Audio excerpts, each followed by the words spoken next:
So, welcome everybody to today's meditation class. And as usual, to announce that this is the ongoing meditation class. For those who are coming to the introduction to meditation class starting today, that's in the room to my right, taken by James. This is the ongoing class. And I know that when I was very young, I learned about many, many different types of meditation from all the different traditions. And there's one type of meditation which was especially popular and well developed in the Tibetan meditation tradition of creating inner heat. And seeing as it's cold today, that might be something worth doing. However, it takes many, many years of practice, so it's a bit of a waste of time. You're not going to be able to do that now. And probably by the time you're able to get that inner heat and get rid of all the cold, it'll probably be the hot season and a total waste of time. So let's put that one aside. But I always remember the stories of that, if you don't know those stories, because they had to develop this in monasteries in the north of India simply because it was just so cold. They didn't have heaters. The poor monks had to sort of be in their monasteries, and if they wanted to be a hermit, they had to go out into the caves, and the caves had no aircon, so they had to just make their own heat. And so they would develop this type of meditation, which was actually getting into a still state of mind, and getting to a place where you could almost imagine fire and focus on that, and develop a state of heat inside your own body. And I always remember the tests they had to pass before they said they'd mastered this type of meditation. And I always remember this, and whenever I feel cold, I remember this, and I never feel cold again. They used to have to go out in the middle of the night, in the snowfields, in the middle of winter, okay? And they'd have to take off all of their clothes, so no robes, just bare skin, and sit in the snow next to this lake, which was freezing. They were allowed a blanket, though, after the blanket had been dipped in the water.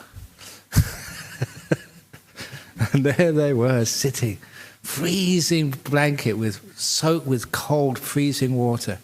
And they had to dry 3 blankets in one night to pass the test. And when I start thinking of that, never ever do I feel cold. So anyway, if anyone wants to learn that type of meditation, please this evening, maybe at midnight, come and I'll get some blankets for you soaked in water. But no, we don't need to do that these days. These days we just learn how to meditate because we live in Australia. Sometimes it's a bit chilly, but it's not that bad. I know that a lot of times it depends upon one's perceptions, like everything else in meditation. It depends how you perceive. If you really want to perceive the world, it can be extremely cold. If you want to perceive the world as hot, you can perceive it as hot. There's been many experiments done in psychology which can do just that. Even in a very, very cold morning, you can close your eyes and perceive that it's hot, and the mind is so strong your body will start to perspire. That's how strong the mind is. Perception rules the mind, which is one of the reasons I was saying to someone earlier. A lot of times one can look at meditation just as a training, or working with what we call perception.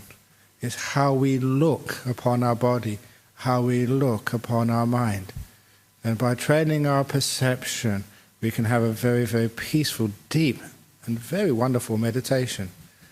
So what do I mean by training our perception? Is we train it to sort of look and recognize such things as peace and stillness. And it's quite remarkable. You say peace, you say stillness, and how many people really know what they're supposed to be looking at? We have to train our perception to recognize these things, first of all, what they are. And once you can recognize these things as peace and stillness, then you can stay with them. And as you stay with them, they actually grow in their strength and power. And you find, yes, now you have peace, now you have stillness. We need to recognize these things first of all. Even simple stages of meditation. Now, because maybe I've been meditating for such a long time now, that you tend to forget, what it's like when you start meditating. Even, keep on telling people, just as, basic meditation training, just let go of the past, let go of the future, being the present moment. And I was, again, reminded just a few weeks ago when someone said, well, what is the present moment? In the present moment, what am I supposed to watch? Say the present moment. Yes, but what am I supposed to watch? Now, but what am I supposed to watch? And it was trying to get the person to actually perceive and to make this thing we call a pleasant moment. It's just the right word, isn't it? Pleasant moment and present moment. I know it's a slip of the tongue, but it's also a slip of perception as well, because the present moment is pleasant. So to get this present moment, to be able to actually to see it as clear as if you were seeing a person or a wall or a tree, something which you can know, and know what this present moment actually is, so that you can perceive it, you can notice it, and of course once you can perceive and notice it, then actually you can start to remain with it for long periods of time.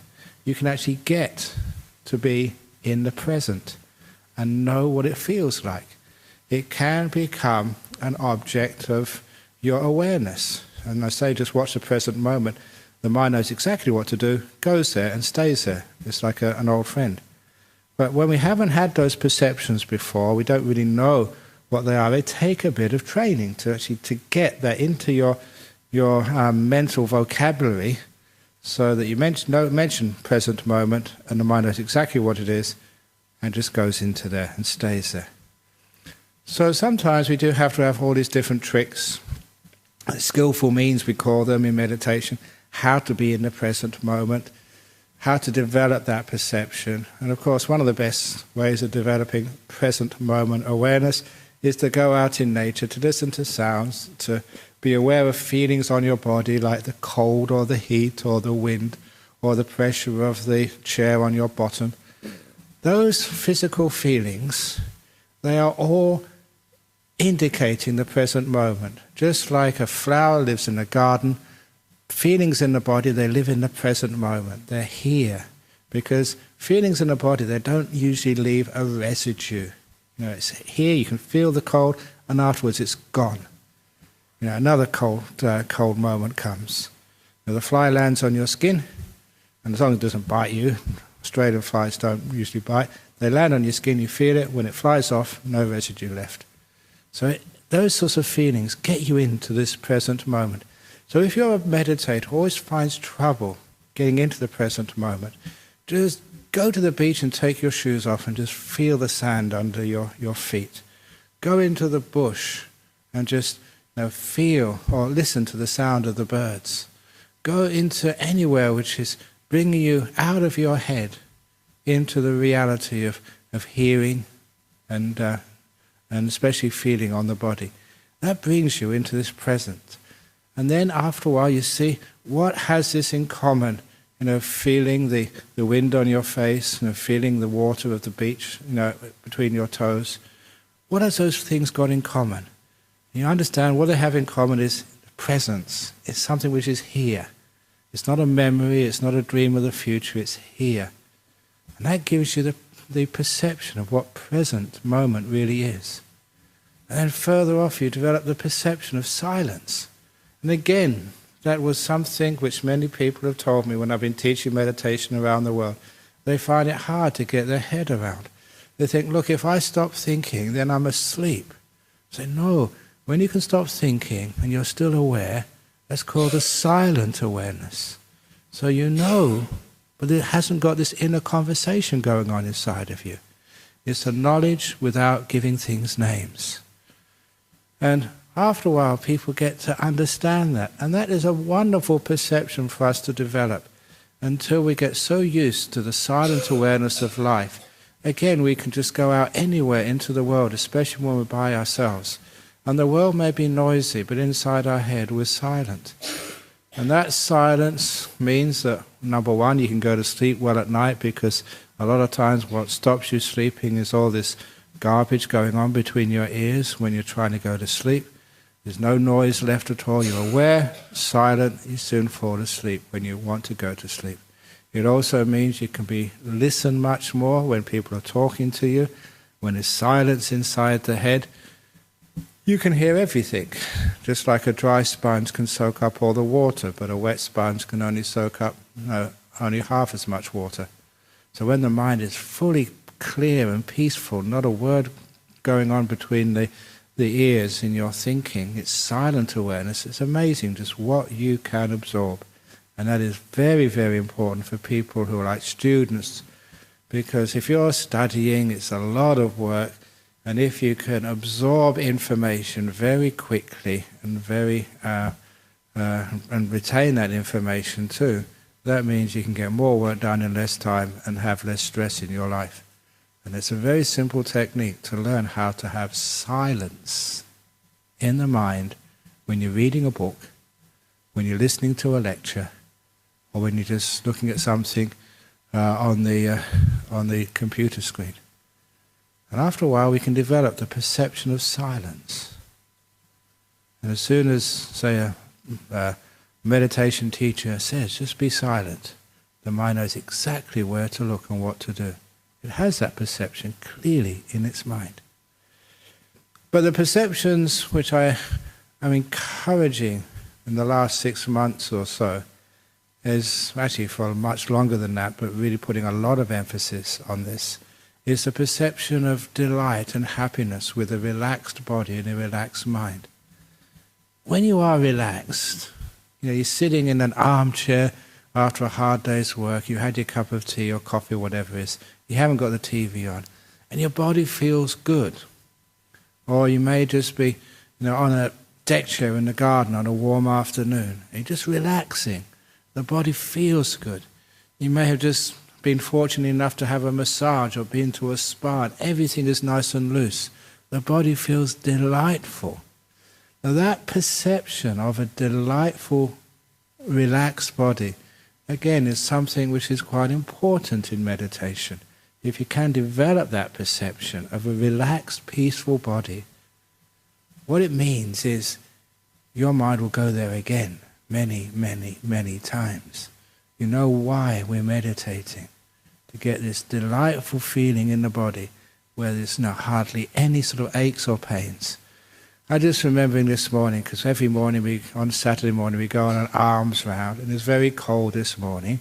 And when we go on arms round, as you would know, we don't wear any shoes. We walk barefoot for an hour through the streets of Perth.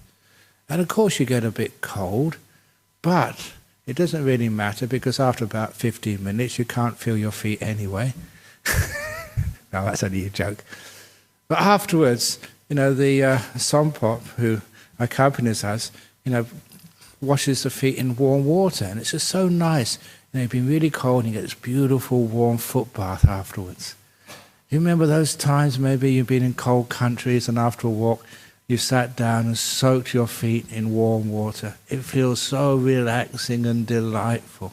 All the tightness of the cold vanishes and things get free. It's a pleasure of relaxation. And that pleasure of relaxation, that perception of that pleasure, is really important. Because that means that when you are meditating, you start developing that delight in the body.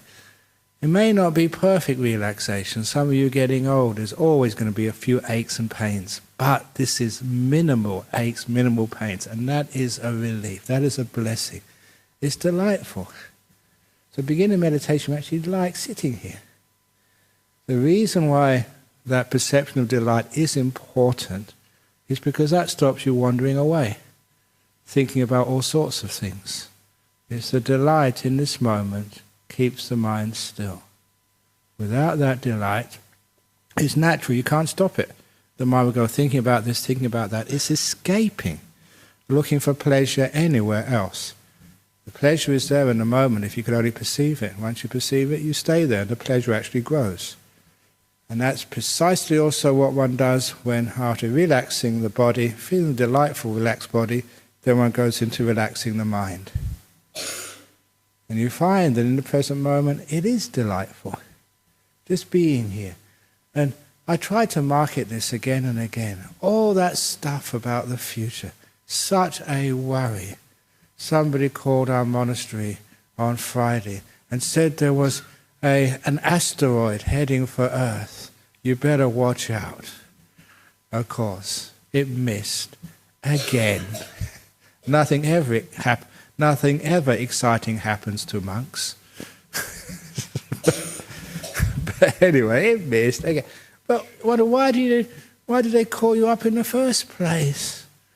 You know, if it's going to hit, it hits. If it doesn't hit, it doesn't hit. It's a waste of time worrying about it. But, you know, sometimes we just love worrying about things. Why is that? Why can't we just stay in this present moment, enjoy where we are now? Because there's a certain delight and happiness in worry. The same as a delight and happiness in searching through the past. You know, because, you know, when the past is actually happening, you can't really control it. But when you're out of the past, you can sort of pick and choose and think, oh, if I should have said this, and then that would have happened. But it is still so much of a waste of time. But if you can be in the present moment and see the delight in the present moment, not only just perceive what the present moment is, but perceive it as delightful, as happy. What a wonderful freedom that is. To have no past to worry about, have no future to be anxious about. You are like totally free. Have you ever just even imagined, just like being just like a hermit in a nice cave, you know, somewhere in Australia, warm, plentiful supply of food, with no worries at all in the world, no assignments to hand in for your PhD, no worries about how you're going to pay your bills, no worries about health, old age or family, just perfectly free. Can you imagine that, just being on some mountain somewhere, just totally free of all past and all future, having not a worry in the world, not one worry about anything? How would that feel? Can you actually understand? This is just so delightful. It's a delight of contentment, perfectly at peace, nothing missing, nothing to do, nothing to achieve, nowhere to go. That's what I mean about the perception of stillness, the perception of peace. You find that in the present moment. That's part of what the present moment is like. It has an element of the delight of peacefulness. And that's even more so when your mind becomes silent. See if you can develop the delightful perception of a mind which has got nothing to talk about. It's as silent as the vast inner parts of Australia, where you can go and there's not a sound of anything for miles and miles. Perfectly still. Those are delightful experiences. Now once you start to develop the perception of such delight, the delight in present moment, the delight in silence, the delight in stillness, your mind won't wander anywhere. It enjoys every second of those experiences. And when you see it, even there may be some noise, but you can see a little bit of stillness inside that noise. Your mind will incline towards that. And incline towards, you know, what is delightful, just the same way a man will incline towards a beautiful girl walking past. You can't stop yourself. This is what will happen to the mind when it sees the delight in silence. And the mind will go towards that silence, stay there, and the silence and the delight will grow and grow and grow. We're developing the perceptions of real delight, of stillness, of silence, which is what meditation is all about. And, quite frankly, this is just what the Buddha said, and what monks and nuns, meditators who go very deep will always say to you. It's the highest delight of all. The delight of stillness, of silence, when nothing moves, when everything has stopped. That is the biggest happiness you can ever experience in this world. Try it and see. So that is just a little introduction of playing with some perceptions. And if you have skill in your perceptions, then you'll have very easy time when you're meditating. So we can start now by sitting down. if you're not already doing so. Get your body nice and comfortable. And I should announce once more that this is the ongoing meditation class. If you come to the series of 4 lessons, the introduction to meditation class, that is happening in the room to my right. And also please make sure your mobile phones are all turned off if they're not already, so there's no disturbance.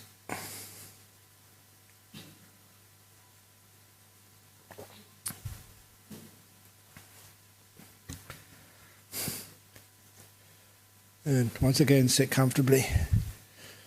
And that comfortable position can be anywhere, on a chair, on a cushion, on a stool, wherever you can feel comfortable and at ease, sort of.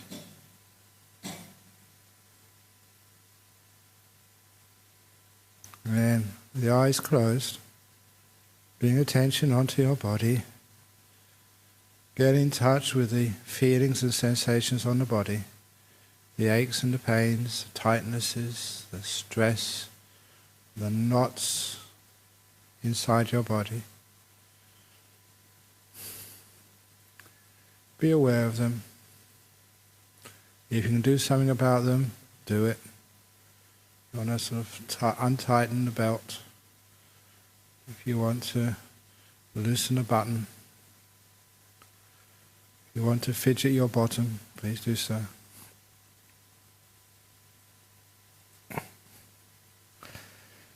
Making sure your feet are comfortable on the floor.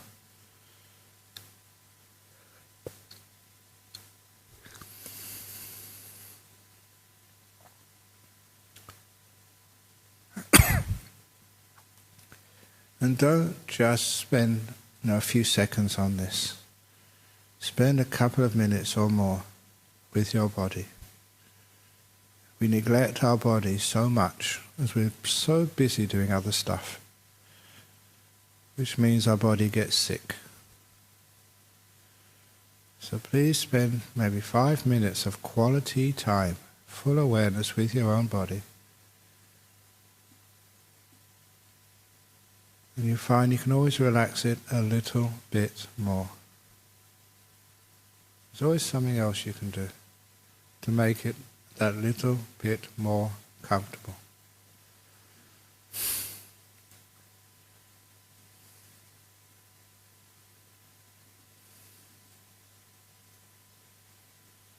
You can check your shoulders to make sure they're nicely relaxed. Don't hold them tight. Let them droop. Making sure that your face is relaxed. You just have to look at other people to see the tension, the tightness in the muscles around their eyes and their mouth. So just be aware of your face and see if you can just loosen up a little bit.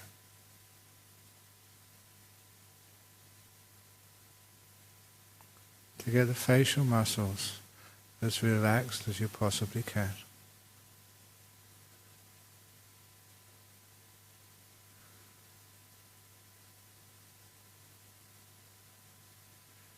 And see if you can notice a certain type of pleasure, a delight of the facial muscles when they're relaxed. A little tingling feeling of pleasure. Things aren't tight anymore. They're loose, at ease. And that feels pleasant. And you may have some other tight parts in your body, aches, irritations or pains. It may be inside your body, places where your hand can never reach. Just be aware of those feelings. Be mindful of them. It takes a few seconds to establish that awareness of an ache or a pain or an irritation deep inside of you.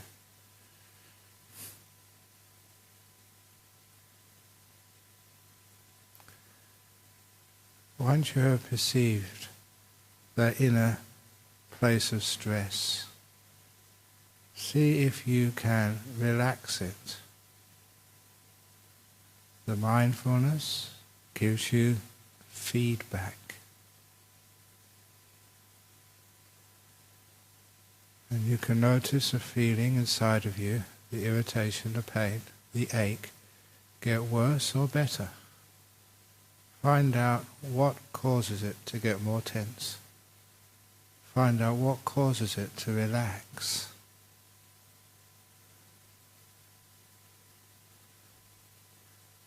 The attitude which causes relaxation is actually called compassion, kindness.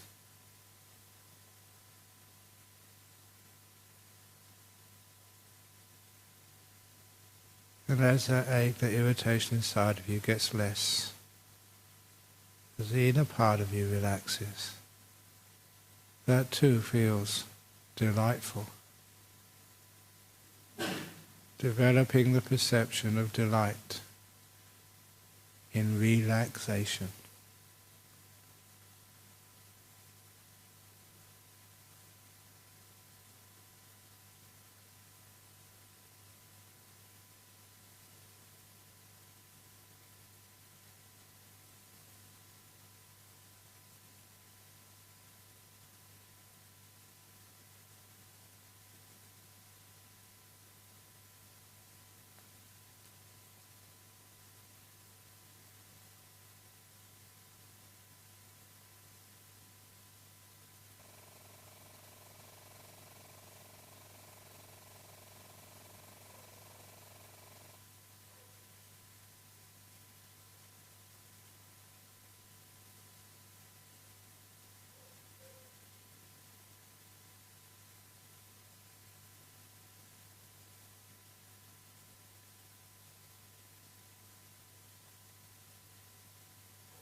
And when the body is really relaxed, then you can let it go.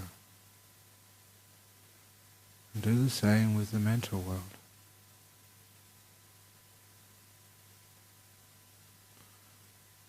Beginning by developing the perception of the present moment. All your past, from what happened a second ago until as far back as you can remember, all of that falls off your radar screen, as they say. And all of the future, even what's going to happen later on in the meditation, let alone what happens after, all of that disappears from your field of perception. And all you've got left is life as it happens. Present moment. This amazing thing called now.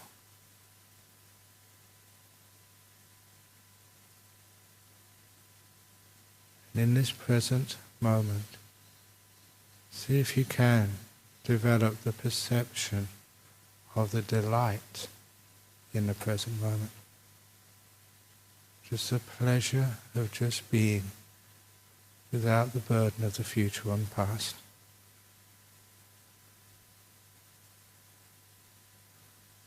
Same beautiful pleasure you had when you were a child. No future, no past. Just now. Just being.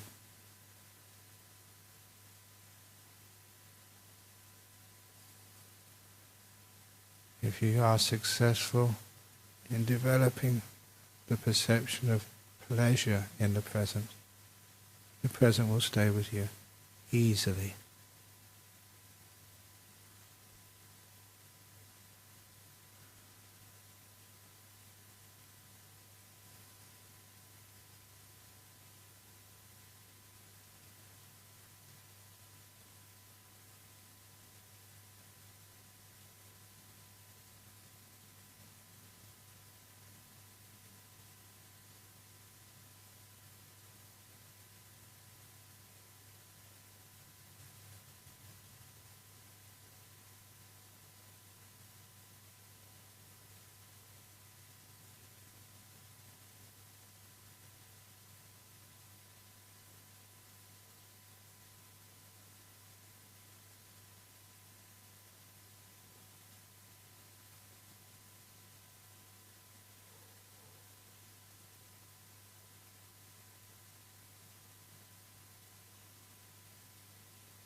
As the mind settles down, it becomes more peaceful.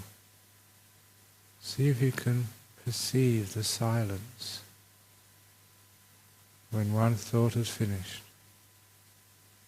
Another thought has yet to arise, where you are aware, but no words inside your head. You're aware and silent. How delightful that is. See if you can develop the perception of delightful silence.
close to the end of the meditation now.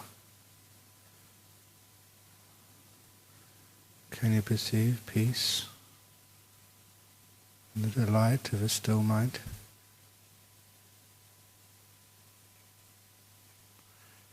Just enjoy the deep relaxation at the end of a meditation.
I will now ring the gong 3 times.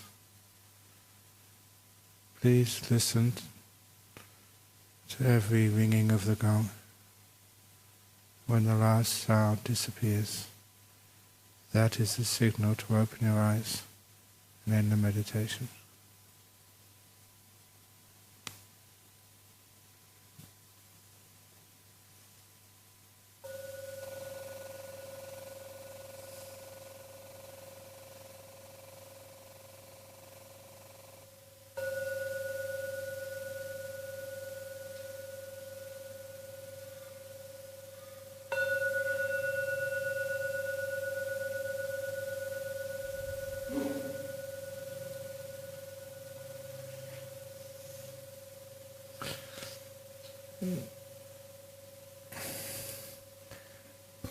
Very nice.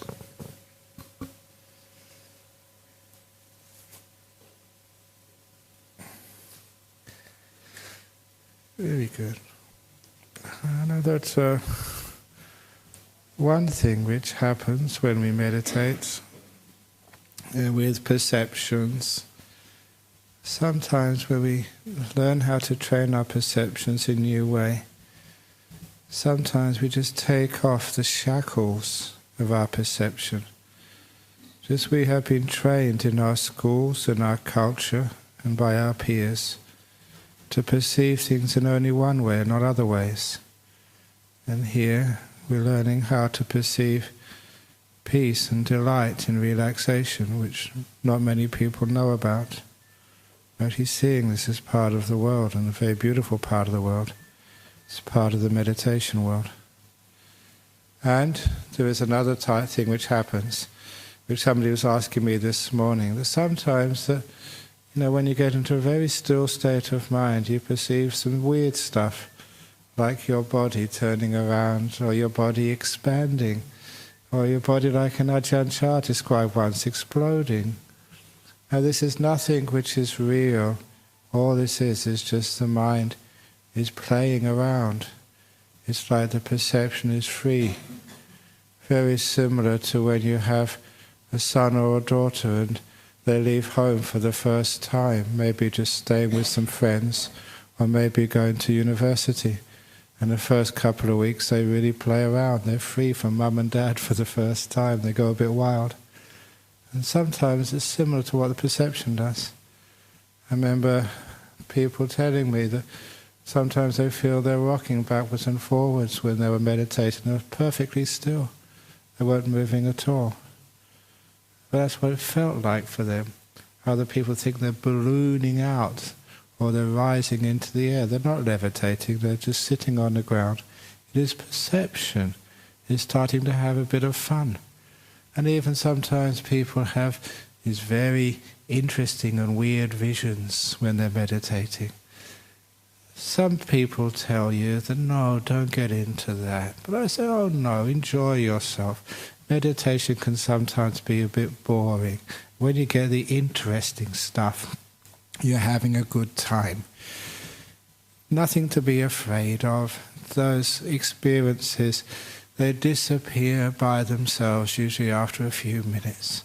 You think you're expanding, and after a while it just disappears. You find you're the same old size as when you began. You know, sometimes you feel that you're turning around. You come out of meditation, you're sitting in exactly the same position, you haven't moved. This is just the way the mind just starts to have a bit of fun.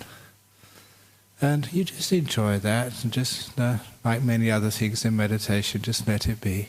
And it vanishes by itself. And afterwards, usually, the mind gets very, very still and very peaceful. It's just a stage in meditation.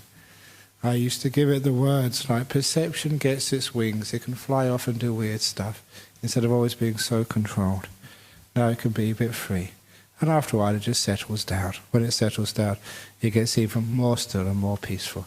It's a stage in meditation. So don't be afraid of it. Most of meditation, you just sit there and let things happen and see what happens next. You don't need to be afraid of anything. It's very, very safe, very peaceful, and very interesting, and a lot of fun. Okay, hopefully that developing the perceptions of delight helped you in today's meditation. Are there any questions you have? There's, I think, no questions from the thing. Yes? I've been thinking a lot about this idea of perceptions and the perception of braceness. Yeah, go on this way. Braceness in the world. You know, you're running around and you're basically braced against, you know, the danger out there, whatever it is. Yeah. And you come in to sit in meditation in this hall, and you carry that in your body. And you know, you're talking about letting go. You know, the metaphor is a clenched fist versus an open hand, and I guess that's what happens in meditation. But my question to you is that, as letting go, as you move from braceness to letting go of control or letting things be, do you think, to what extent is the deepening of that a natural inclination towards metta and loving kindness? In deep stillness, does metta, loving kindness towards oneself, arise spontaneously, and to others as well, spontaneously? Indeed.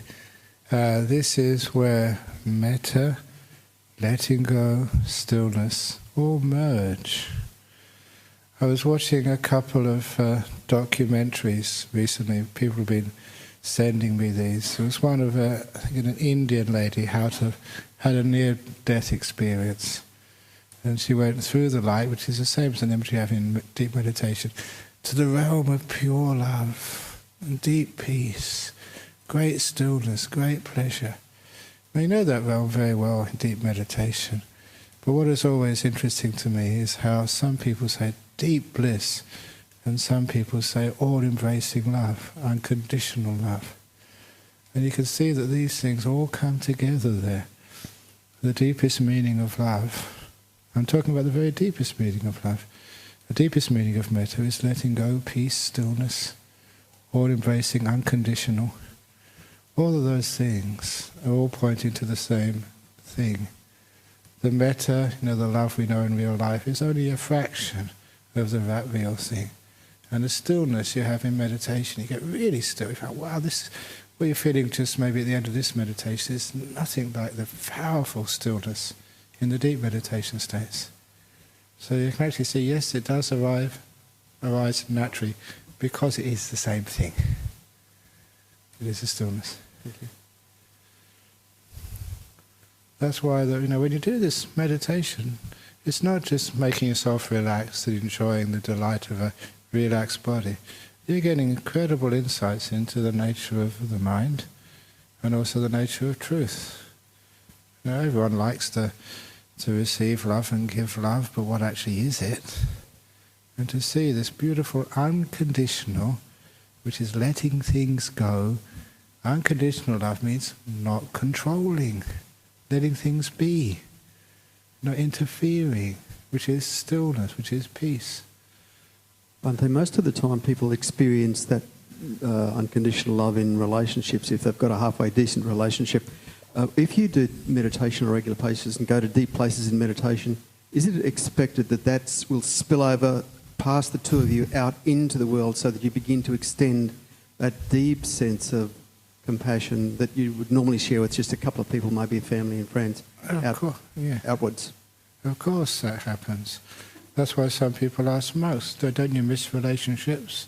No, we have a much broader relationship than most people do. Now, why love just one other person when you can love hundreds and thousands? And I mean that, if you can get your head around what I'm saying. No, I believe you, actually. I think that you have more intimacy with people in the world than a lot of... Yeah, but it's also, again, it's often heard me say, it's extending that love towards oneself as well. Be at peace with oneself. You know you're at peace with oneself when there's no business. The past and the future are very easy to let go when you're at peace with yourself. And I like that word you used earlier, just about bracing. We brace against the future as well. We're just so scared. We brace about the past, all these memories, oh God, what did I do? I don't want to face that one again. But you just open up totally to those things. You let them go. Forgiveness. Letting it be. I said a nice little tale, because you're a psychologist. It's a nice little skillful means to give forgiveness, because people find it hard to forgive others.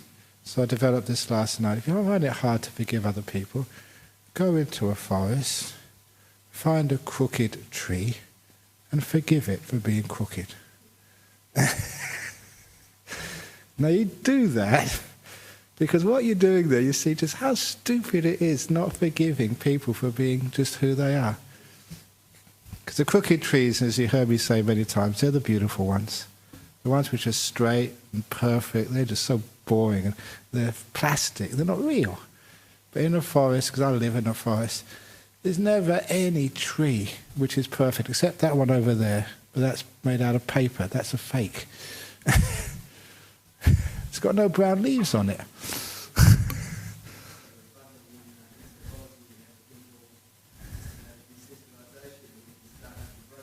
Then slowly work up the hierarchy until we get to the husband and the wife. Exactly.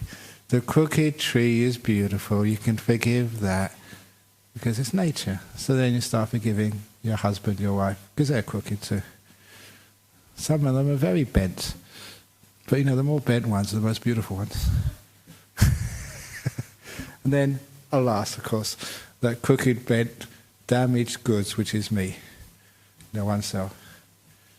That's what I'm saying. Everyone is damaged goods. Otherwise, you wouldn't be beautiful. So go, if you have trouble forgiving and letting go of the past, go and find a beautiful crooked tree. See all its faults and forgive it. And then you'll find it's much easier to forgive other people. You make the association. 24 hours. So I can't do more than that. Sitting meditation, it depends how much time you let me. Sorry? Oh, jeepers. Just about everything. Such as, answering people's questions on their marriage, on their kids, doing admin work. Because this place, we have to run it. Selling myself to raise funds for our nuns' monastery, even building the stuff. I was wheelbarrowing concrete on Friday. So all this sort of stuff we should do. Talking to people, being kind, eating, sleeping. Those things we do. But when I said 24 hours, it's because the essence of meditation is learning how to make peace, be kind, be gentle with whatever you're doing. So if I'm talking to someone, I'm just being at peace with that situation, not trying to get rid of you because I'm busy doing something else. Making peace, being kind, and being gentle with whatever I'm doing at any time of the day. Even when I'm sleeping, I'm just making peace, being kind, being gentle to my body and mind. So I can count that as meditation too. It's not what you're aware of, or not what you're doing, but how you're doing it, and how you are aware. That is the most important thing in life. When you're fixing your motorbike, how are you fixing it? Are you fighting it? Are you struggling? Are you trying to get this done to try and do something else? Or are you actually being here, enjoying just fixing up the motorbike, being patient, being kind, having a good time? You're stuck in the traffic going to work. How are you stuck in the traffic? That's the reason for stress, is just we keep fighting against things. We don't make peace. We make war with life. We're not kind. We struggle and force and are cruel and quite violent to ourselves. The way we sort of push ourselves. So that violence causes all sorts of trouble. So make peace, be kind, be gentle in every moment of your life. And for those of you who don't know, that is a very good translation of the second factor of the Noble Eightfold Path. Make peace, be kind, be gentle. Nekama Sankappa, Avayapada Sankappa, Ahingsaka Sankappa. Just to impress you, to show that I know what I'm talking about. I don't make it up. Somebody else made it up before me. And that was called the Buddha. Okay. Okay, we can finish off now because it's 4:15.